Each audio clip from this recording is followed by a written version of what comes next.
மனித சமுதாயத்திற்கு அவன் புரிந்த மிகப்பெரிய வாழ்வாதாரங்களை, அவனால் புரியப்பட்ட மிகப்பெரிய நியாமத்துகளை எல்லாம் அல்லாஹ் வரிசைப்படுத்தி சொன்னான். முதலில் வானங்களை பூமியை படைத்ததை எல்லாம் சொன்னான். அதற்கு பிறகு கால்நடைகளை படைத்ததை சொன்னான்.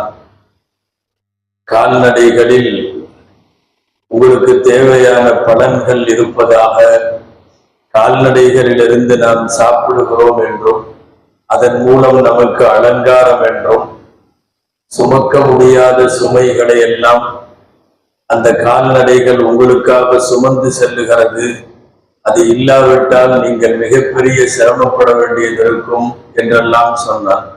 அதற்கு பிறகு கழுதை, கோவேரி கழுதை, குதிரை போன்றவற்றை அல்லாஹ் நமக்கு ஆக்கி தந்ததை சொன்னான்.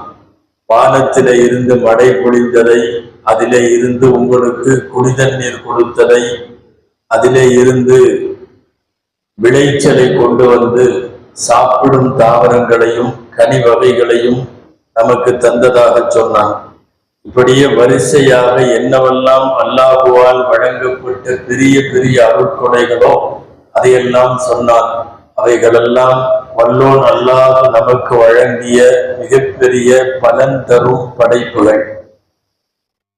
அந்த வரிசையில் இப்போது அல்லாஹ் சொல்ல வருவது சூரா அன்-நஹல் அத்தியாயத்தினுடைய 12, 13, 14 3 வசனங்கள் பார்க்கிறோம். அல்லாஹ்வுடைய வார்த்தைகளை கேட்போம். وَسَخَّرَ لَكُمُ اللَّيْلَ وَالنَّهَارَ وَالشَّمْسَ وَالْقَمَرَ இரவையும் பகலையும் உங்களுக்காக அவன் வசப்படுத்தி கொடுத்தான்.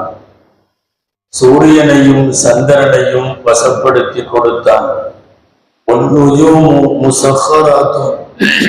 مُسَخَّرَاتٌ بِأَمْرِهِ நட்சத்திரங்கள் எல்லாம் அல்லாஹ்வுடைய உத்தரவின் பேரில் வசப்படுத்தி தரப்பட்டிருக்கிறது. இன்ன ஃபீ ذَلِكَ لَآيَاتٍ لِقَوْمٍ يَعْقِلُونَ இவற்றிலெல்லாம் அறிவுடைய கூட்டத்தாருக்கு அத்தாட்சிகள் உண்டு. وَمَا ذَرَأَ لَكُمْ فِي الْأَرْضِ இன்னும் பூமியிலே உங்களுக்காக அவன் படைத்தான். முக்தலிஃபன் அல்வானோ நிறங்கள் மாறுபட்ட பல்வேறு படைப்புகளை பூமியிலே அவன் உங்களுக்காக படைத்தான். இதிலேயும் இன்ன ஃபீ ذَلِكَ لَآيَةً لِقَوْمٍ يَذَّكَّرُونَ நல்லுபதேசம் பெறக்கூடிய கூட்டத்தாருக்கு இதிலேயும் படிப்பனை உண்டு. وَهُوَ الَّذِي سَخَّرَ الْبَحْرَ அவனே உங்களுக்கு கடலையும் வசப்படுத்தி கொடுத்தான். لِتَأْكُلُوا مِنْهُ لَحْمًا طَرِيًّا ஒரு புதிய இறைச்சியை அந்த கடலிலே இருந்து, மீனை நீங்கள் சாப்பிடுவதற்காக. وَتَسْتَخْرِجُوا مِنْهُ حِلْيَةً تَلْبَسُونَهَا நீங்கள் அணியக்கூடிய ஆபரணங்களை அந்த கடலிலே இருந்து நீங்கள் வெளிக்கொண்டு வருகிறீர்கள். கப்பல் அந்த கடலிலே கிழித்து செல்லக்கூடியவைகளையும் நீங்கள் பார்க்கிறீர்கள். வலிதபுதகுமின் ஃபத்லிஹி அவனுடைய அருளை நீங்கள் தேடுவதற்காகவும், வலஅல்லகும் தஷ்குரூன் நீங்கள் நன்றி செலுத்துவதற்காகவும் என்கிற இந்த ஆயத்தில் அல்லாஹ் ஜல்ல ஷானஹு தஆலா சுமார் 5-6 பொருட்களை அல்லாஹ் பட்டியலிடுகிறார். முதல்ல ஒண்ணு இரவு பகல், அடுத்து சூரியன் சந்திரன், அடுத்து நட்சத்திரங்கள், அடுத்து நிறங்கள் மாறுபட்டிருக்கக்கூடிய பூமியின் படைப்புகள், அதை அடுத்து கடல். இதுவெல்லாம் அவனால் வழங்கப்பட்ட வேறு யாராலும் தர முடியாத வாழ்வாதாரங்கள். மனிதர்களும் செய்ய முடியும் என்ற மாதிரியான உள்ள செய்திகள் எதுவுமே இங்கே இல்லை. அல்லாஹ் தன்னுடைய வல்லமைகளாக இங்கே சொல்லுவது சூரியன், சந்திரன், இரவு பகல், நட்சத்திரங்கள், நிறங்கள் மாறுபட்ட உலகத்தின் பல்வேறு படைப்புகள், அடுத்து கடல். இது எல்லாவற்றிலேயும் மனிதர்களுடைய சக்திக்கு அப்பாற்பட்ட ஒரு மாபெரும் சக்தி, குறிப்பாக ஒரே ஒரு இறைவனுடைய பிரம்மாண்டமான இயக்கம் இதில் இருக்கிறது என்பதை சொல்ல வருவதுதான் இந்த நஹல் அத்தியாயத்தினுடைய இந்த வசனங்களின் நோக்கம். இந்த படைப்புகளில் மனிதர்களுக்கு துளியும் தொடர்பில்லை. சூரியன் தனது ஓடுபாதையிலே ஓடுவதற்கு மனிதன் தேவையில்லை. சந்திரன் தனது வெளிச்சத்தை பூமிக்கு தருவதற்கு மனித குலம் தேவையில்லை. சொல்ல போனால் இந்த பெரும் படைப்புகளின் பக்கமெல்லாம் மனிதன் தேவையாக இருக்கிறான். இது இல்லை என்றால் மனிதன் வாழ முடியாது. சூரியன் இல்லாமல் ஒரு வாழ்க்கை மனிதனுக்கு சாத்தியமே இல்லை. சந்திரன் இல்லாமல் இரவு பகல் வராமல் ஒரு மனிதனுக்கு சாத்தியம் இல்லை. அந்த வரிசையில் அல்லாஹ் எந்த படைப்பெல்லாம் ஆக பிரம்மாண்டமான படைப்போ, மனித குலத்திற்கு அப்பாற்பட்டு ரப்பினால் மட்டும் எது தர முடியுமோ அவைகளை பற்றி மாத்திரம் அல்லாஹ் இந்த ஆயத்துகளில் பேசுகிறார்.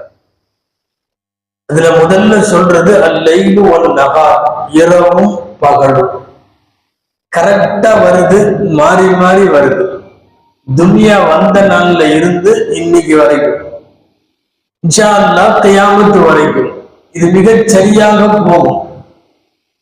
இரவும் பகலும் ஒரு காலத்திலேயும் இரவு பகல் அமைப்பில், ஓட்டத்தில், அதனுடைய திசைகளில் எந்த குளறுபடியும் இதுவரையும் வந்ததில்லை.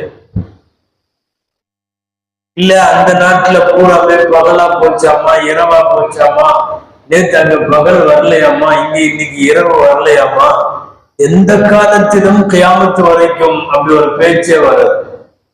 இரவையும் பகலையும் அது அல்லாஹ்வுடைய வார்த்தை ரொம்ப அழகா சொல்லுவான். யூலிஜுல் லைல ஃபின் நஹார் வ யூலிஜுல் நஹார ஃபில் லைல். இரவை பகலிலே நுழைக்கிறான், பகலை இரவிலே நுழைக்கிறான். முரண்பாடான ரெண்ட உள்ள நுழைக்க முடியாது. கருப்புல வெள்ளை, வெள்ளையில கருப்புன்னா இரவு முடிகிற போது, பகல் முடிகிற போது இரவு நுழைந்து கொள்ளும், இரவு முடிகிற போது பகல் நுழைந்து கொள்ளும். ஒன்றுக்கொன்று தொடர்படியாக வரும். இந்த இரவும் பகலும் யதஆகபானி என்று சொல்லுவார்கள், தொடர்ந்து கொண்டே இருக்கும். ஒரு காலத்திலும் இவைகளின் இயக்கத்தில் ஒரு சின்ன தொய்வு கூட ஏற்பட்டதில்லை. இரவும் பகலும் குர்ஆனின் பல்வேறு இடங்களில் இதை குறித்து அல்லாஹ் பேசிக்கொண்டே வருகிறார். வலல்லைலு சாபிகுன் நஹார், இரவு பகலை முந்தாது, பகல் இரவை முந்தாது. அந்த ஓட்டம் எல்லாம் பிக்ஸ்டாக இரவையும் பகலையும் அல்லாஹ் ஆக்கி வைத்திருக்கிறார். ஃபர்ஸ்ட் சொல்றேன், இரவையும் பகலையும் உங்களுக்கு வசப்படுத்தி கொடுத்தார். வசப்படுத்தி கொடுக்கறதுன்னா, ஒரு இரவு இல்லைன்னா என்ன ஆகும்னு நினைச்சு பாருங்கன்னு குர்ஆன்ல ஒரு வசனம் இருக்கு. قل أرأيتم الليل سرمدا إلى يوم القيامة من إله غير الله يأتيكم بضياء. ஒருவேளை பூமி ஃபுல்லாவே இரவாவே போயிடுச்சு, உலகம் பூரா, அல்லாஹ் கேட்கிறான், மன் இலாஹுன் கைருல்லாஹி யஅதீக்கும் பிதியா, உங்களுக்கு பகலுடைய வெளிச்சத்தை கொண்டு வந்து தருவது யார்? யார் கொண்டு வந்து தர முடியும்? அடுத்த ஆயத்து, ரஐதுமுன் நஹார சர்மதன் இலா யௌமில் கியாமா மன் இலாஹுன் கைருல்லாஹி யஅதீக்கும் பிலைலின் தஸ்கனுன ஃபீஹி. ஒருவேளை பூமி முழுக்க பகலாக போய்விட்டது, இரவே வரலன்னு வைங்களேன், உங்களுக்கு நிம்மதி பெறக்கூடிய இரவை உங்களுக்கு கொண்டு வந்து தர வேறு யாராவது இறைவன் உண்டா? அல்லாஹ் கேட்கிறார். ரொம்ப இறைவனுடைய வல்லமையை பறைசாற்றுகிற, அவனுடைய ஆற்றலை எடுத்து சொல்லக்கூடிய அபாரமான குர்ஆனுடைய வசனங்கள் இதெல்லாம். இரவை கொண்டு வருவது யார்? பகலை கொண்டு வருவது யார்? ஏதாவது ஒண்ணு நிரந்தரம் ஆயிடுச்சுன்னா இன்னொன்னு கொண்டு வர்றதுக்கு உங்களுக்கு வேற யாராவது வழி இருக்கா? அதுவும் படைப்பு எல்லாமே ரப்புடைய தேர்ந்த படைப்பு. என்ன செய்யறான் தெரியுமா? இந்த தப்சீர்கள்ல, இந்த ஆயத்துகள்ல எல்லாருமே வருது. சஹர லக்குமுல் லைல லிராஹத்திக்கும் வ சஹர லக்குமுன் நஹார லிமஆஷிக்கும். இரவை நீங்கள் ஓய்வு பெற, நிம்மதி பெற இறைவன் படைத்தான். பகலை நீங்கள் இயங்கவும் உங்கள் வாழ்க்கைக்காக உழைக்கவும் பகலை தந்தான். ரெண்டுக்குமே தனித்தனி நோக்கம் இருக்கிறது. உலகத்துல எல்லா படைப்புக்கும் ஒரு நோக்கம், ஒரு குறிக்கோள், ஒரு லட்சியம் இருக்கிறது. அந்த அடிப்படையில இரவு படைக்கப்பட்டது நோக்கம் என்ன தெரியுமா? இரவு ஓய்வெடுக்க வேண்டும், இரவு படுத்து தூங்க வேண்டும். உங்களுக்கு ஓய்வுக்காக அல்லாஹ் கொடுத்தான். குர்ஆனுடைய வார்த்தை லிதஸ்குனு, நீங்கள் நிம்மதி பெறுவதற்காக இரவை கொடுத்தான். இரவு உழைப்பதற்கானது அல்ல, ஓய்வெடுப்பதற்கானது. பகல் என்பது ஓய்வெடுப்பதற்கானது அல்ல, அது உழைப்பதற்கானது. லிமஆஷிக்கும், இது ரப்புடைய ஏற்பாடு. நாம இன்னைக்கு துன்யாவுல எக்கச்சக்கமான வியாதிகளும் உடல்நிலைகளும் குளறுபடிகளும் எல்லாம் நடக்கிற காரணமா என்ன தெரியுமா? இரவை பகலாக்க முயற்சிப்பது, பகலை இரவாக்க முயற்சிப்பது. இந்த பகலை நைட்டாக்கிறதுக்கு முயற்சி பண்றாங்களோ என்னவோ தெரியாது, ஆனா இரவை பகலாக்க முயற்சி செய்கிறார்கள். இயற்கைக்கு, அல்லாஹ்வுடைய படைப்புக்கு இது எதிரானது. பல முறை இதற்கு முன்னாலும் தப்சீர்கள்ல சொல்லியிருக்கோம். யாராவது ஒருவர் நான் இரவு முழுக்க வேலை செஞ்சாலும் எனக்கு எந்த பிரச்சனையும் இல்லை, நான் பகல்ல தூங்கிக்குவேன், நான் இரவுல வேலை செஞ்சுக்குவேன்னா, இரவு தூக்கத்தை நீங்கள் பகல் முழுக்க தூங்கினாலும் அது ஈடு செய்ய முடியாது. இது ரப்பனுடைய படைப்பின் அமைப்பு. நாம நினைச்சுக்கிறது இது சரியாயிரும் அப்படின்னு. இரவின் ஒரு தூக்கம் ஏறத்தால் பகலுடைய 5 மணி நேரம் தூக்கம் ஈடாகவே ஆகாது. அது ரப்புல் ஆலமீன் அல்லாஹ் இரவை ஒரு இடத்துல இல்ல, குர்ஆன்ல நிறைய இடங்கள்ல வருது. இரவை நீங்கள் நிம்மதி பெறவும் ஓய்வு பெறவும் அல்லாஹ் படைத்திருக்கிறார். இன்னும் சொல்ல போனா மிகச் சரியாக இரவு ரொம்ப நேரத்திலேயே தூங்கி அதிகாலையில் எழக்கூடியவர்கள் மாத்திரம் இருந்த அப்படி ஒரு சூழ்நிலை உலகம் முழுவதும் இருந்த காலத்தில் இன்றைக்கு இருப்பது போல பெருவியாதிகள் கிடையாது. இன்றைக்கு இருப்பது போல பெரிய போராட்டங்கள் இதுவெல்லாம் கிடையாது. சீதோஷ்ண நிலை மாறுபாடுகள் சம்பந்தமாக இதெல்லாம் கிடையாது. இரவு உறங்குவதற்காக, பகல் செயல்படுவதற்காக. பகலில நீண்ட உறக்கம் அதுவும் சரிபடாது. பகல் முழுக்க தூங்குறது, பகலை இரவாக்க முயற்சித்தல் கூடவே கூடாது. அதுல நிம்மதியும் கிடைக்காது. பகலுடைய நீண்ட தூக்கத்திலிருந்து எழுந்ததற்கு பின்னால் நான் நிம்மதியா இருக்கேன்னு சொல்ல முடியாது.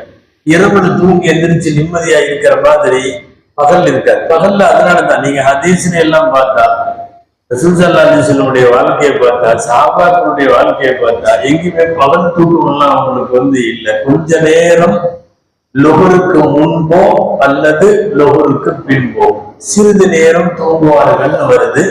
அதுக்கு கைலூலா அப்படின்னு பேரு. கைலூலா என்றால் சிறு தூக்கம்.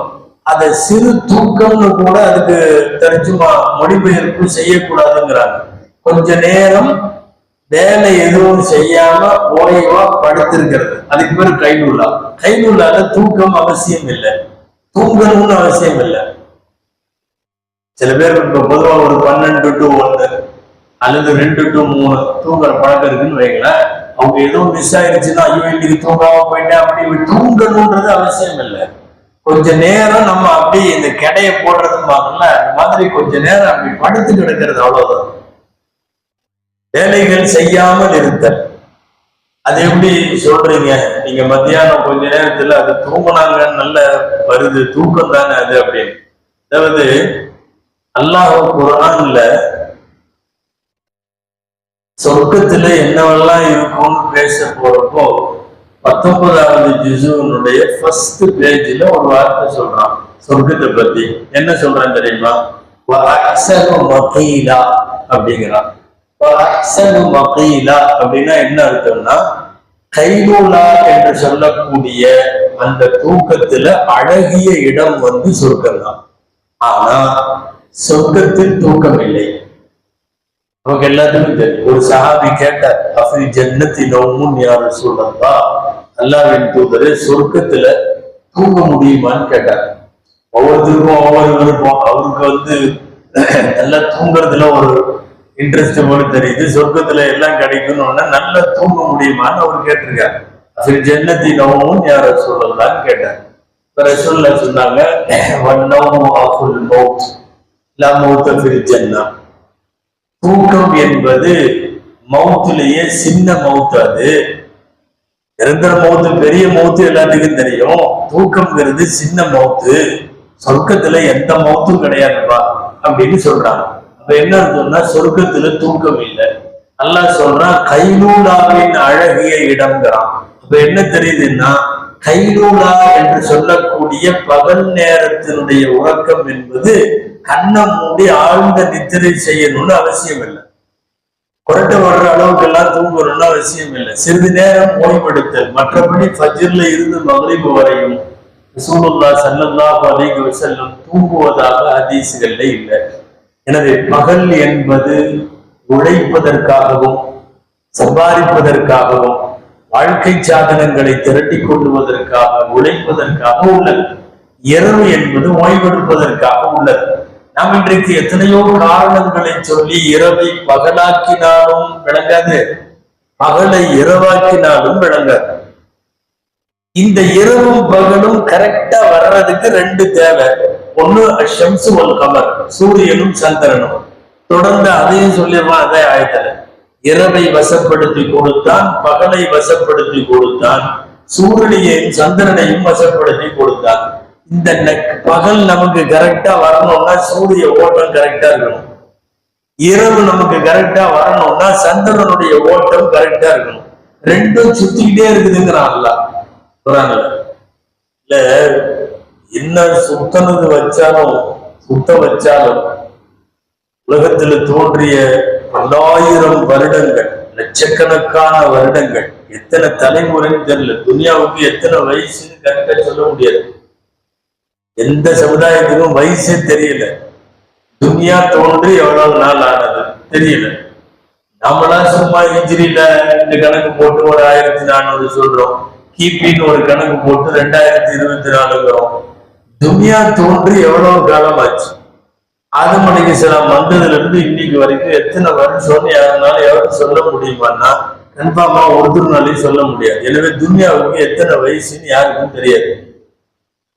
இவ்வளவு வருடங்களை கடந்திருக்கக்கூடிய துனியாவில் ஒரு நாள் கூட சூரியனுடைய இதுவும் மிஸ் ஆனதில்லை, ஓட்டமும் சந்திரனுடைய ஓட்டமும் மிஸ் ஆனதில்லை. அதனுடைய டைமுக்கு கரெக்டா அது வந்துருது, இதோட டைமுக்கு இது கரெக்டா வருது. மனிதனால் உருவாக்கப்பட்டிருக்கிற எல்லாமே காலப்போக்கில் மாறிவிடும். நாம என்னத்தை உருவாக்குனாலும் சரி, கொஞ்சம் லேட்டா வருதுன்னு வைங்களேன், சும்மா ஒரு கட் பண்ணிக்கு இன்னைக்கு சூரியன் 6 மணிக்கு வரல 7:30 மணிக்கு வருவோமா அப்படின்னா துணியா என்னத்துக்கு ஆகிறது? இன்னைக்கு நைட்டு மகிழ்வுல வர முடியல, இஷாவுலையோ அல்லது நைட்டு 10 மணிக்கோ இரவு ஸ்டார்ட் ஆகுமாமா அப்படின்னு சொன்னா என்னத்துக்கு ஆகிறது? உலகம் தோன்றிய நாளில இருந்து இந்த ஓட்டம் மாறவில்லை. இந்த சந்திரன் ஓடிட்டே இருக்கும். இந்த சூரியன் முடிகிறப்ப சந்திரன் ஸ்டார்ட், சந்திரன் முடிகிறப்ப சூரியன் ஸ்டார்ட். இப்ப என்னன்னா ஒண்ணு இன்னொன்னு முந்தாதுக்கிறான் அல்லாஹ் குர்ஆன்ல. நம்ம அடிக்கடி ஓதுற யாசீன் சூரா, லஷம்சு யபகிலஹா அன் துத்ரிகல் கமர். சூரியன் சந்திரனை முந்தவே முடியாது, முந்தவும் கூடாது. லஷம்சு யபகிலஹா அன் துத்ரிகல் கமர். அடுத்த வார்த்தை வலல்லைலு சாபிகுன் நஹார். இரவு பகலையும் எனவே முந்தாது. இரவின் ஓட்டமும் சரியா இருக்கும். சூரியன் சந்திரனை முந்த முடியாது, சந்திரன் சூரியனை முந்த முடியாது. வலல்லைலு சாபிகுன் நஹார். இதெல்லாம் சொல்ற ரப்பு சொல்றான், குல்லும் ஃபீ ஃபலக்கின் யஸ்பஹூன். ஒவ்வொன்றும் அதனுடைய ஓடு பாதையில சரியா போயிட்டு இருக்குங்கிறான். அந்த ஓடு பாதையில அதாவது எத்தனை கிலோமீட்டர் ஸ்பீட்ல போகணும், எவ்வளவு இதா போகணும், என்ன ஃபாஸ்ட் வழியில, அதாவது எத்தனையோ கோணங்கள், இதையெல்லாம் கடந்து போறப்ப எங்கேயும் முட்டுறது இல்லை, உரசுறது இல்லை, விபத்து இல்லை. ஒரு மிகப்பெரிய நெருப்பு கோலம் அது சரியா சுத்துது. கொல்லும் தீ பழக்கி நீங்க கேள்விப்பட்டிருக்கலாம்னு நினைக்கிறேன். இது அப்படியே சுத்தி வரும், திரும்ப இது சுத்தி வரும். முன்னாடியும் பின்னாடியும் கரெக்டா சுத்தி வந்தா இந்த தமிழ்ல சில வார்த்தைகள்லாம் சொல்லுவாங்கல்ல, திருப்பி போட்டாலும் அதே மாதிரி வரும். விகட கவி அப்படின்னு சொல்லுவாங்க. விகட கவிய இப்படி படிச்சாலும் விகட கவி, இப்படி படிச்சாலும் விகட கவி. இந்த சூரியன் சந்திரனை சொல்ற இடத்துல இப்ப நம்ம சொன்னோம் இல்ல, இரவு பகலை முந்தாது, பகல் இது தனியா ஓடும், அது தனியா ஓடும். இந்த இடத்துல நல்லா வைக்கிற வார்த்தை யாசின் சூறால குல்லுன் தீ ஃபலக்கின். இந்த குல்லுன் தீ ஃபலக்கி இப்படி படிச்சாலும் குல்லுன் தீ ஃபலக்கின் தான், இப்படி படிச்சாலும் குல்லுன் தீ ஃபலக்கின் தான். நீங்க எழுத்து மட்டும் ஜபர்ஜியர் எல்லாம் எடுத்துட்டு எழுதுங்க, குல்லுன் தீ ஃபலக்கின். திரும்ப இப்படி பின்னாடி இருந்து படிங்க, குல்லுன் தீ ஃபலக்கின். சூரியன் ஓடுபாதையும் சந்திரனின் ஓடுபாதையும் சர்வ நிச்சயமா கியாமத்து வரைக்கும் கரெக்டா இப்படித்தான் போயிட்டு இருக்கும்னா அல்ல. முந்தாது மிந்தாது. எல்லா நாடுகளுக்கு தோதுவாக அங்கு உள்ள தட்பவெப்பநிலைக்கு தோதுவா இருக்கு. சில நாடுகள்ல பகல் அதிகம், இரவு கம்மி. சில நாடுகள்ல இரவு அதிகம், பகல் கம்மி. ஆனாலும் சூரியன் ஓட்டம் இருக்குது கரெக்டா. துனியாவுக்கு சந்திரனுடைய ஓட்டமும் கரெக்டா இருக்கு. அதிலும் சொல்ல போனால் நாம் வாழக்கூடிய இந்த நாடெல்லாம் வருஷம் பூராமே அல்லாஹ்வுடைய பேர் அருளால் மிகச்சரியான இரவும் மிகச்சரியான பகலும் வரும். ரொம்ப மோசமா குறையறதெல்லாம் இல்லை. துனியால சில நாடு இருக்கு 5 மணி நேரம் தான் மொத்தமாவே இரவு, இது பூரா பகல் தான். பகல் அதிகமான நாடுகள் இரவு, இதெல்லாம் இருக்கு. ஒவ்வொருத்தனுடைய சூழ்நிலையை வைத்திருக்கு. ஆனாலும் ஓட்டத்துல மாறுபாடு இல்லை. அந்த நாட்டுக்கு கரெக்டா 12 மணி நேரம் வந்துட்டு இருக்கும். அது அதே நேரத்துல வேற ஏதாவது ஒரு நாட்டுக்கு அது குறைந்திருக்கலாம். ரப்பினுடைய மிகப்பெரிய ஏற்பாடு. இதற்குள்ளே இருக்கக்கூடிய அறிவியலின் ஆழத்தை நம்மால இன்னும் புரிய முடியல. கூடாமல் குறையாமல் சூரியனும் சந்திரனும் ஓடிக்கொண்டே இருப்பது ரப்பினுடைய பிரம்மாண்டமான படைப்பு என்று அல்லாஹ் சொல்றார். இந்த ஆயத்துல 5 சொல்றான் இல்லையா, இரவு பகல் சூரியன் சந்திரன். அப்புறம்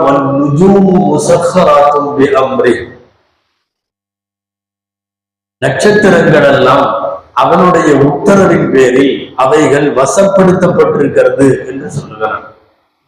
சூரியனுக்குன்னு சில பயன்பாடு, சந்திரனுக்குன்னு சில பயன்பாடு. நமக்கு சூரியனும் சந்திரனும் ரெண்டும் வேணும். ரொம்ப அதிகமா நம்ம இபாதத்துக்கு சந்திரன் தான் வேணும். சில நேரங்கள்ல சூரியன் வேணும். தொழுகை நேரங்களுக்கெல்லாம் சூரியன் தேவை. அதிகாலை வெளிச்சம் துவங்கி விட்டது, சூரியன் உதிக்க போகுது, ஃபஜ்ர். உச்சிக்கு சூரியன் வருகிறது, நுஹர். ஒரு மனிதனுடைய நிழல் அவனை போல 1 மடங்கோ அல்லது 2 மடங்கோ வந்துவிட்டால் அசல். 1 மடங்கு நிழல் வந்தவுடன் தொழுகுவார்கள். ஷாப்பியில சவுதியில எல்லாம் தொழுகிறார்கள் ஒரு 3:45 4 மணிக்கு. 2 மடங்கு நிழல் சுமார் 5 மணிக்கு எல்லாம் அசல். சூரியன் மறையுமானால் மறையிறது மகரிப். மறைந்ததற்கு பிறகு ஒரு செம்மேகம் அதுவும் மறைந்து வெண்மேகம் வரும். அதற்கு பிறகு அங்கிருந்து ஈஷா. இந்த 5 வக்துமே சூரியனை அடிப்படையாக கொண்டது. நமக்கு தொழுகையினுடைய நேரங்களுக்கு சூரியன் வேண்டும். சந்திரனை பொறுத்தவரை நிறைய பயன்பாடு. குர்ஆன்ல நிறைய இடத்துல சொல்றோம். வல்கமர கத்தர்னாஹு மனாசில். யாசின் சூரால தானே வருது. வல்கமர கத்தர்னாஹு மனாசில்.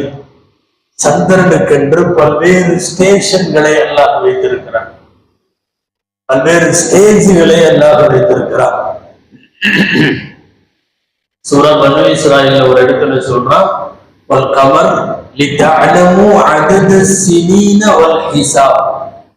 வருஷங்களை நீங்கள் தெரிந்து கொள்ளவும் கணக்குகளை நீங்கள் தெரிந்து கொள்ளவும் அல்லாஹ் சந்திரனை வைத்திருக்கிறார். வருஷங்கள் ஹிஜ்ரி, இந்த இது எப்ப பிறக்குது, எப்ப முடியுது, மாசம் எப்ப பிறக்குது, மாசம் எப்ப முடியுது, இந்த எல்லா கணக்கும் கமரியா என்று சொல்லுவார்கள். இது சந்திர கணக்கு தான். நம்முடைய இபாதத்துகள், நம்முடைய நோம்பு, நம்முடைய ஹஜ்ஜு, நம்முடைய இத்தா, நம்முடைய கணக்குகள் எல்லாமே சந்திரனை அடிப்படையாக கொண்டவை. யார்கிட்ட போய் கேட்டாலும் அறிவியல் ரீதியா நமக்கு இதை விளக்கி சொல்ல முடியாது. முதல் நாள் வரும்போது கம்பி மாதிரி வருது. முதல் பெற வரும்போது சின்ன ஊசி மாதிரி ஒரு கம்பி மாதிரி ஒரு நூல் மாதிரி வருது. ரொம்ப நேரம் கூட இருக்கிறது இல்லை. பார்த்தோம்னா கொஞ்ச நேரத்துல காணாம போயிடுது. அடுத்த நாள் கொஞ்சம் பெருசா, அடுத்த நாள் கொஞ்சம் பெருசா, 14 நாளைக்குள்ள அட்டா பெரிய ரவுண்ட கொண்டு வந்துடுறான்ல. ஒரு நூல் போல, ஒரு கம்பி போல துவங்கிய சந்திரனின் பயணம் 14வது நாளில் பூரண சந்திரனாக இருக்கிறது. மீண்டும் அதே பழைய நிலைமை ரொட்டேட் ஆகுது. அந்த முழு நிலவு கொஞ்சம் கொஞ்சமாக முக்கால்வாசியாகி, கால்வாசியாகி, ஒண்ணுமில்லாம கடைசியில பிற 29ஓ 30ஓ தாண்டுகிற போது ஒரு நாள் இல்லாமையே போயிடும். எங்க தேடினாலும் கிடைக்கல. இந்த நாட்டுல அதுக்கு அமாவாசைன்னு சொல்லுவாங்க. அங்க காணாம போயிடுச்சு. தேஞ்சு தேஞ்சு தேஞ்சு தேஞ்சு எங்கன்னா எங்கேயும் இல்லை. அவ்வளவுதான். இந்த இந்த அறிவியலை சரியாக யாரால் சொல்ல முடியும்? ஏன் சந்திரன் அப்படியே வர வேண்டியதானே? டெய்லியுமே பெருசா நல்ல ரவுண்டா 14 அன்னைக்கு இருக்கிற மாதிரியே டெய்லி மகரிபானோன்னு அந்த பெருசு வந்துடணும். 30 நாளும் அப்படி இருக்கலாம்ல. ரப்பனுடைய சூட்சுமம் இதை புரிய முடியாது. இன்னைக்கு வரைக்கும் அறிவியலாளர்கள் நிலவுடைய சந்திரனுடைய ஓட்டம் இப்படின்னு எழுதுறாங்களே ஒழிய ஏன் தேயுது ஏன் வளருதுங்கிறதுக்கு சயின்ஸ் ரீதியா இன்னும் முழு ப்ரூஃபோட நிரூபிக்கப்படல. ரப்புக்கு தான் தெரியும். சில பேர் தெரிஞ்சுக்கலாம்னு முயற்சி பண்ணி தான் வந்து கேட்டாங்க. அதை தெரிஞ்சுக்கிறது உங்களுக்கு தேவையில்லைன்னு ரசூல்ல சொல்லிட்டாங்க. சில பேர் வந்து அப்படி கேட்டாங்க. 2வது ஜுஸுல அனில் அஹில்லா, நபியே பிறைகளை பற்றி உங்களிடத்திலே கேட்கிறார்கள். அவங்க கேட்க வந்த அளவு நோக்கம் என்ன தெரியுமா? ஏன் தேயுது ஏன் வளருது? முதல் நாள் கம்பி மாதிரி ஒரு கூடு மாதிரி ஊசி மாதிரி வர்றது ஏன் வளருது? 14க்கு அப்புறம் ஏன் தேயுது? வளர்பிறை என்பது ஒரு 15 நாள் 14 நாள், தேய்பிறை என்பது 14 நாள். ஏன் இப்படி?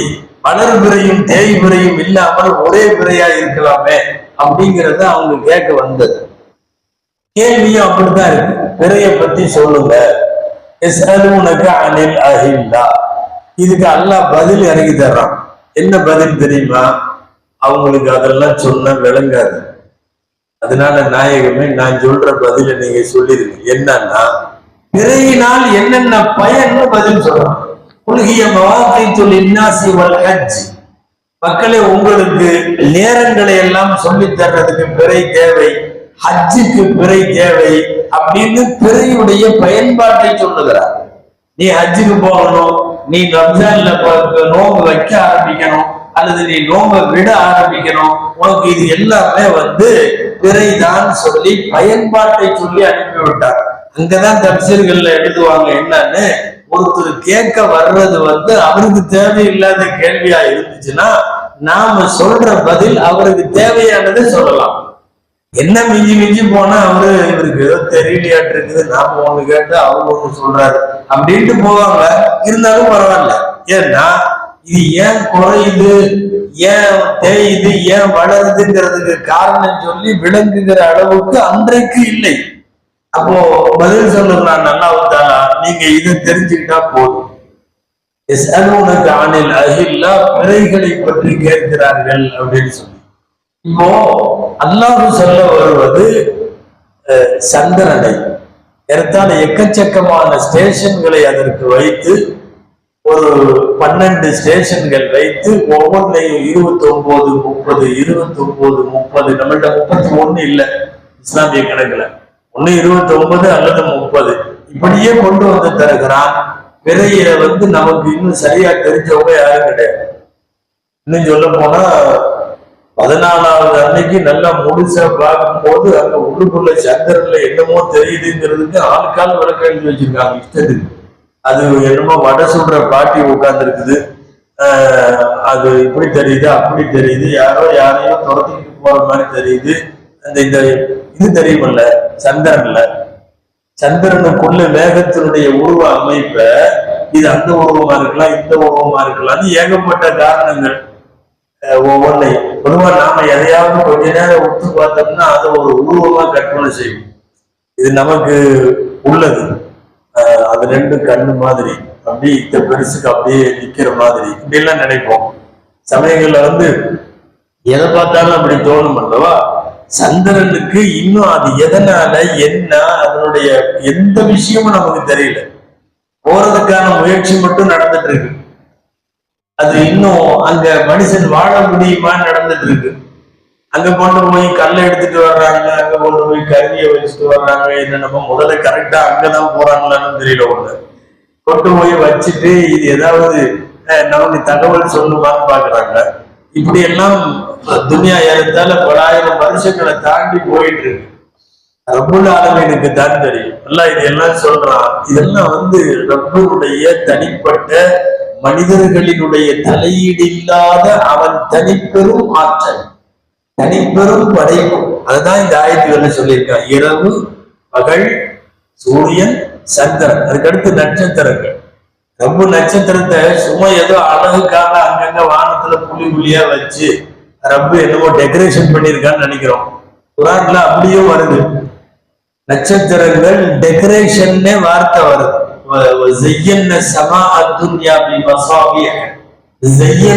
நாம அழகாக்கினோம் வானத்தை. அழகு ஒரு காரணம். இன்னொரு காரணம் என்னன்னா நட்சத்திரங்கள் பெரிய வழிகாட்டிகளாக இருந்திருக்காது. இப்போ இருக்குது, நாம யூஸ் பண்ணல, அவ்வளவுதான். ஒரு நேரத்தில் நம்மை போன்ற வாகன வசதிகள் இல்லாத காலத்தில் கடல் வழி பிரயாணம் மேற்கொள்ளக்கூடிய மக்களுக்கு நட்சத்திரங்கள் தான் வழிகாட்டிகள். நட்சத்திரம் நகருகிற அந்த திசையை வைத்து கப்பலை செலுத்துவார்கள். குர்ஆன்ல வருது, அலாமாத்தின் நட்சத்திரங்களின் மூலம்தான் அவர்கள் நேர்வழி வழி பெற்று கொண்டிருந்தார்கள். எகத்ததுன்னா வழியில போறது கரெக்டா.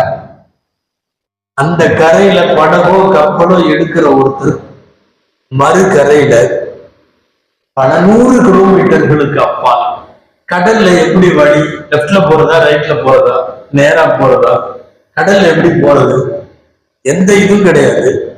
இங்க ரோட்லயே நமக்கு நிறைய இங்க அம்புக்குறி போட்டு இப்படி அம்புக்குறி எல்லாம் போட்டு வச்சாலும் நம்ம எங்கேயாவது போயிடும். அது இப்பெல்லாம் இந்த கூகுள் பாய் சொல்றாருன்ட்டு அதை பின்னாடி எங்கேயோ போட்டு போனா சமயத்துல அது முன்னாடி ரோட்ல போய் சொல்லிடுது. அடுத்த ரோட்டுக்கு போறதா முந்தின ரோட்டுக்கு போறதான்னு எந்த குறியும் இல்லை, எழுத்தும் இல்லை, அறிவிப்பவர் யாரும் இல்லை. பரந்த கடல், கப்பல் போகிறது, ஒண்ணுமே கிடையாது. நட்சத்திரம் மட்டும்தான் வழிகாட்டி. சரியா நட்சத்திரத்தை வைத்து போய் அந்த நாட்டுக்கு சேர்ந்து விடுவார்கள். இதெல்லாம் இருந்தது. குர்ஆன் சொல்லுது, அவர்கள் நட்சத்திரங்களின் மூலம் வழிபட்டு கொண்டிருந்தார்கள் அப்படின்னு. ரப்புல் ஆலமீனுடைய மனித தலையீடு இல்லாமல் அவன் படைத்த மிகப்பெரிய படைப்புகளை பற்றி எல்லாம் அல்லாஹ் சொல்லுகிறான் இந்த ஆயத்துகள்ல. இதெல்லாம் உங்களுக்கு நான் வசப்படுத்தி கொடுத்தேங்கிறான். இதை இறைவன் சொல்ல வர்றதுக்கு காரணம் என்ன தெரியுமா? இதையெல்லாம் தானா வந்துச்சுன்னு ஒருத்தர் சொல்லவே முடியாது. ஒரு மாபெரும் படைப்பாளியினுடைய நேர்த்தியான நிர்வாகத்திறன் மிக்க ஒருவனுடைய அற்புதமான அணுகுமுறையும் படைப்பும் அதுதான் இது எல்லாமே தானா வந்துச்சுன்னு சொன்னா, நீண்ட காலமாக இந்த மண்ணில் முட்டாள்தனமாக சொல்லப்படுவது ஒண்ணு. சூரியன் தானா வந்துச்சு, சந்திரன் தானா வந்துச்சு, ஏன் அந்த 2 மட்டும் வந்துச்சு, இன்னும் 4-5 வந்துருக்க வேண்டியதானே? எந்த கேள்விக்கும் பதில் கிடையாது. ஆனா சும்மா சொல்லுவாங்க, என்னென்ன தானா எல்லாம் வந்துருச்சு, மனுஷனும் தானா வந்தான், தானா மூத்தா போறான், தானா ஏதோ ஆகலாம். கேள்விக்கு பதில் இல்லாதவன் சொல்லக்கூடிய வேலை. ஒரு நேர்த்தியான படைப்பு ரப்புடைய படைப்பு சொல்லிட்டு இரவு, பகல், சூரியன், சந்திரன், நட்சத்திரங்கள் எல்லாத்தையும் சொல்லிட்டு சொல்றான்,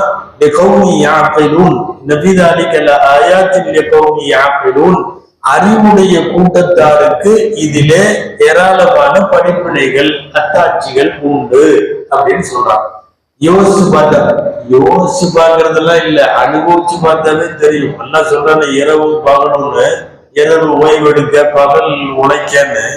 ஒரு நைட்டு ஃபுல்லா தூங்காம இருக்கிறதா மறுநாள் அவர் பாதி மெண்டல் மாதிரி இருப்பார். ஜமாளிக்க முடியாது. அவர் மாதிரி பகல்ல ஒரு மாதிரியா இருப்பார். ஒரு 2 நைட்டு தூங்காம இருக்கட்டும், வேற மாதிரி இருப்பார். அவருடைய மைண்ட், அவருடைய கான்சியன்ஸ்ல அது இருக்காது. பித்து பிடிச்ச மாதிரி இருப்பார், என்னன்னே தெரியாது அப்படி இருப்பார். பகல்ல ஒருத்தர் பகல் பூரா தூங்கிட்டே இருக்காருன்னு வச்சுக்குவேன், ஒரு 2-3 நாளைக்கு அல்லது கொஞ்ச நாளைக்கு அவருக்கும் இதே நிலைமை தான் வரும்.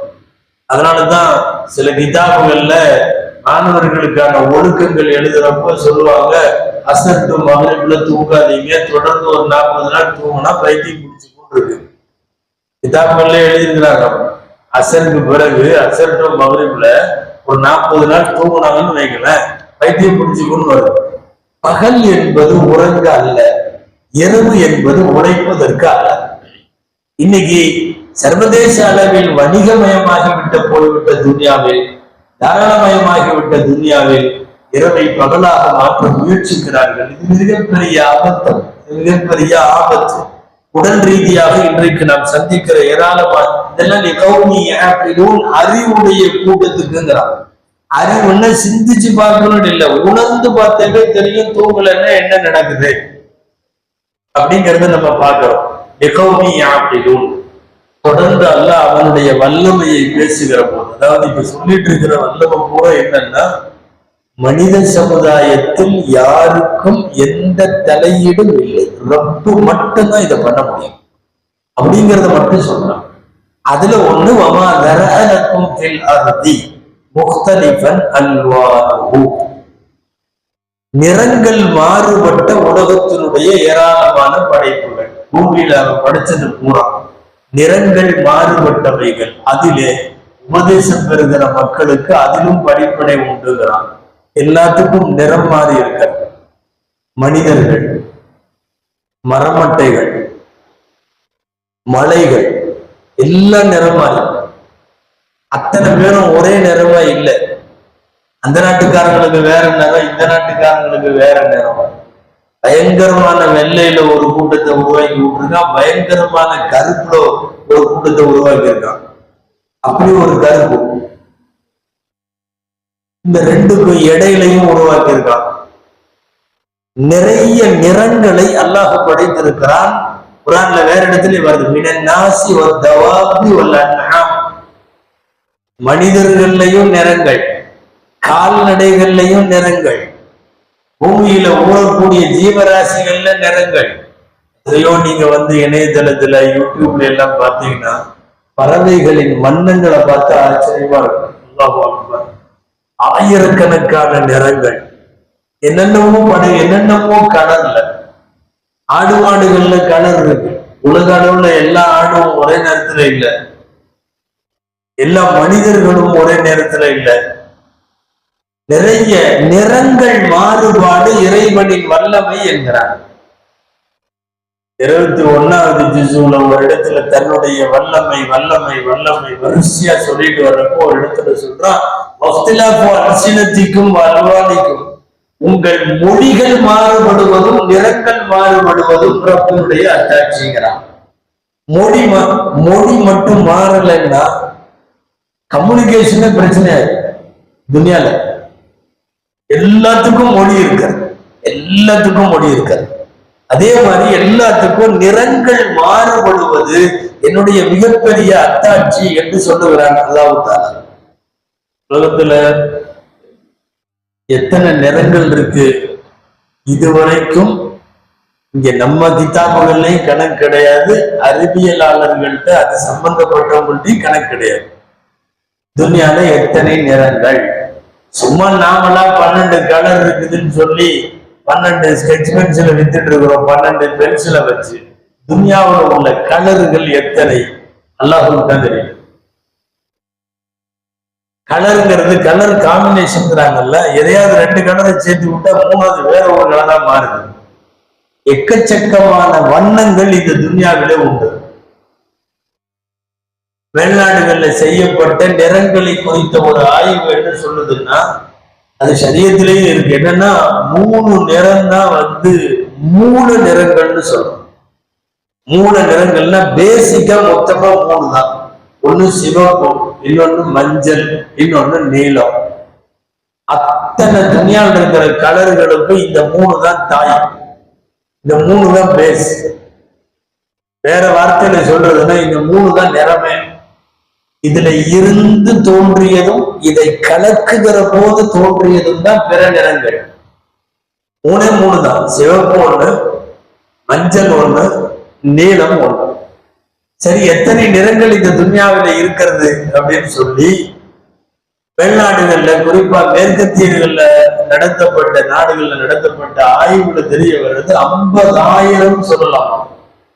சுமார் யோசிக்கவே முடியல. 50,000 நிறம். காலம் செல்ல செல்ல முதல்ல எல்லாம் பச்சை கலரு ப்ளூ கலருன்னு இருந்தாங்க. இப்பதான் சும்மா லேசா வீட்டுக்கு பயிர் அடிக்கிறதுல ஒரு அட்டை தூக்கி கொடுக்குறான், அதுல 50 கலர் இருக்கு. ரோஸ்னா ரோஸ்ல 15 வகையா போட்டு வச்சிருக்கான். நீளம்னா நீளத்துல நிறைய வச்சிருக்கான். இந்த பச்சை அந்த பச்சை நிறைய பச்சை போட்டு வச்சிருக்கான். ஆயிரக்கணக்கில் நிறங்கள். நீங்கள் ஒன்ன பிடிச்சி இன்னும் இல்ல, ஒண்ணும் இல்ல, இங்க 3 நிறம் சொன்னோம்ல, சிவப்பு, மஞ்சள், நீலம். இந்த சிவப்பை மஞ்சளை கொஞ்சம் கொஞ்சம் எடுத்து கலக்குன்னா ஆரஞ்சு உருவாகும். ஆரஞ்சு என்பதனுடைய பிறப்பு எங்க இருக்குதுன்னா, அதுக்கு சிவப்பும் மஞ்சளும் இணைகிற போது உருவாகுவது ஆரஞ்சு. இப்படி என்னென்ன கலர் எல்லாம் வேணுமோ அந்த கலர்கள் எல்லாம் இந்த 3 நிறத்துல இருந்து உருவாகிறது. இப்ப பல்லாயிரக்கணக்கான நிறங்கள் என்பது அல்லாஹ்வினுடைய ஏற்பாடு. சரி, குர்ஆன்ல ஒரு வார்த்தை நிறங்கள் எல்லாம் மாறுபட்டு இருக்கிறது, இதுல உங்களுக்கு சிந்திப்பதற்கு அத்தாட்சிகள் உண்டுன்றாங்க. இதுல யோசிச்சாங்க, நிறைய யோசிச்சா நிறங்களுக்கும் அந்த நிறங்களை சார்ந்திருப்பவர்களுடைய வாழ்க்கைக்கும் தொடர்பு உண்டு அப்படிங்கிறது ஆய்வினுடைய முடிவு. அப்படி இருக்கு. பச்சை நிறம்னா பச்சை நிறத்துக்குன்னு சில இதெல்லாம் உண்டு, சிவப்பு நிறத்துக்குன்னு சில இதெல்லாம் உண்டு. அதனாலதான் சில நிறங்கள் அணிய சொல்லி ஹதீஸ்கள்ல வருது, சில நிறங்கள் அணிய வேண்டாம்னு சொல்லி ஹதீஸ்ல வருது. வெள்ளை இருக்கிற நிறங்கள்ல ஆக சிறந்தது. நீங்கள் வெள்ளைகளை உயிரோடு இருப்பவர்களும் அணியுங்கள், உங்களுடைய மௌத்தாக்களுக்கு கஃனாக வெள்ளையையே அணிவியுங்கள் அப்படின்னு ஹதீஸ் வருது. அது எப்படி வருது? அல்வான், நிறங்களில் ஆக சிறந்த நிறம் வெள்ளை. ஆடைகளில் அழகிய ஆடை வெள்ளை அப்படின்னு சொல்லிட்டு கஃபினு ஃபீஹா மௌத்தாக்கும், நீங்கள் உங்கள் மரணித்தவர்களை, அந்த ஒரே ஒரு ஹதீஸ் தான். இன்னைக்கு வரைக்கும் கலர் டிரெஸ் போட்டு முஸ்லிம்கள் யாரும் யாரையும் அடக்க மாட்டாங்க, யாரையும் அடக்க மாட்டாங்க. ரசூலுல்லாஹ்வுடைய ஒத்த வார்த்தை என்ன? நீங்கள் அணியும் போது வெள்ளை ஆடை அணியுங்கள், உங்களில் மரணித்தவர்களை நீங்கள் வெள்ளை துணியால் கஃன் செய்யுங்கள். வெள்ளை டிரெஸ்ஸுக்கு ஒண்ணு உண்டு, ஒவ்வொரு நிறங்களுக்கும் ஒவ்வொரு தாக்கம் உண்டு. இந்த சிவப்பு நிறம் அப்படிங்கிறது கொஞ்சம் பதட்டம், தீவிர சிந்தனை, கொஞ்சம் படபடப்பா காணப்படுறது. இதுக்கெல்லாம் உள்ள நிறம் சிவப்புங்கிறதுனால சிவப்பு நிறத்தை பற்றி ஆய்வு செய்தே இது அறிக்கையா வந்திருக்கு.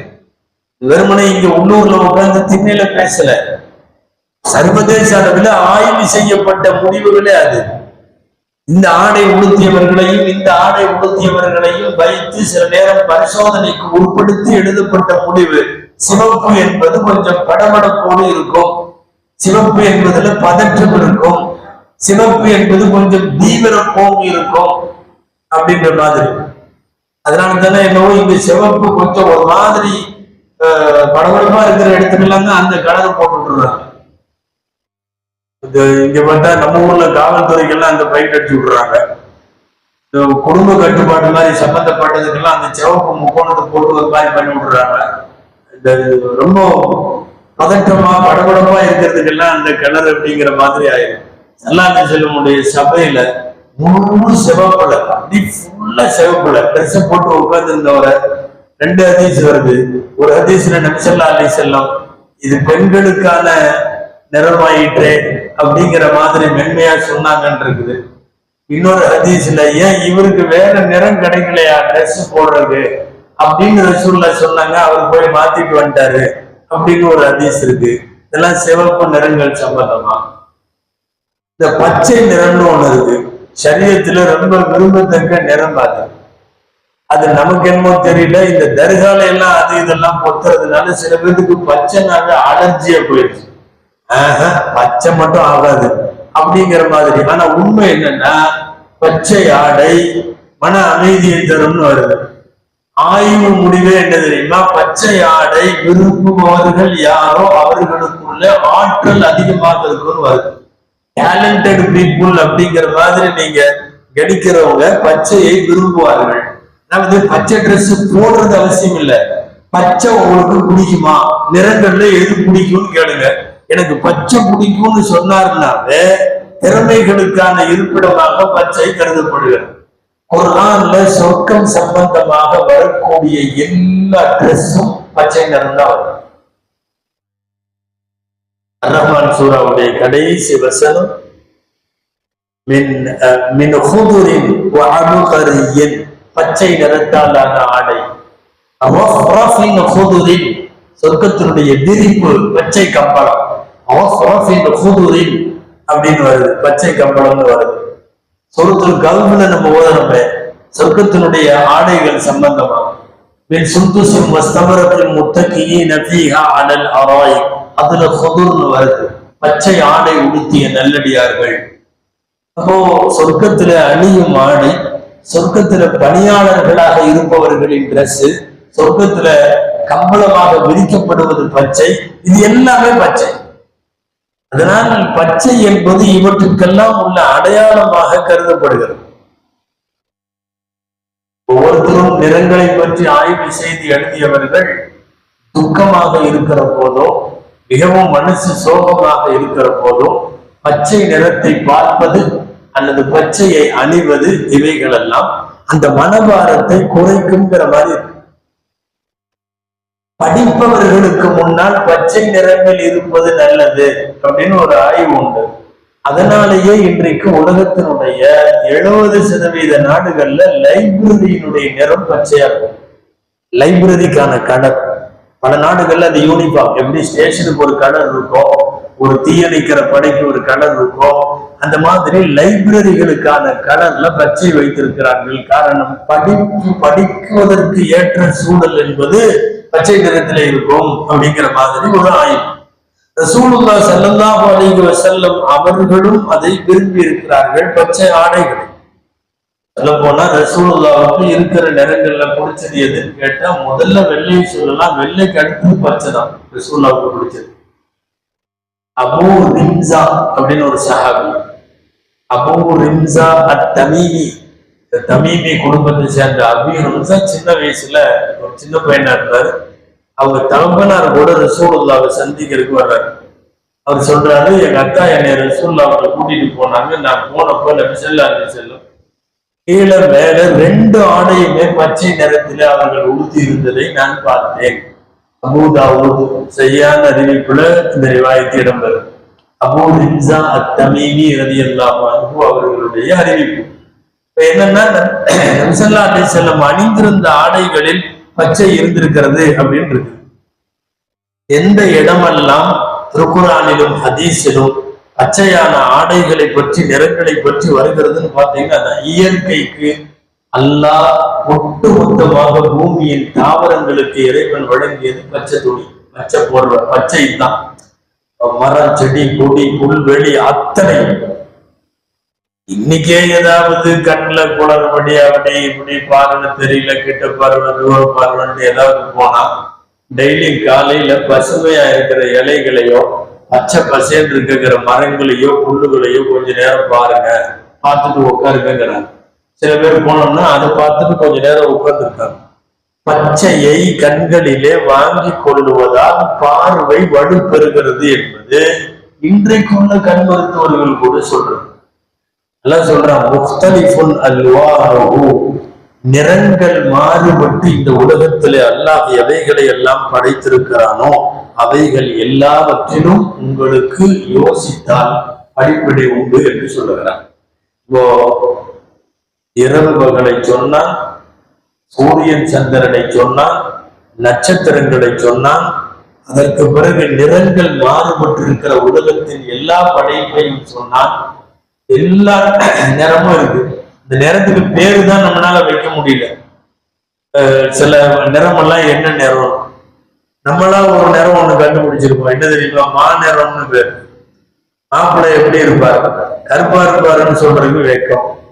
கருப்பா இருப்பாருன்னு சொன்னா என்னமோ கொஞ்சம் கேவலம் மாதிரி. உடனே நம்ம சொல்றது என்னன்னா மாநிறமா இருப்பார். மாநிறம் ஒரு நிறமே இல்லை.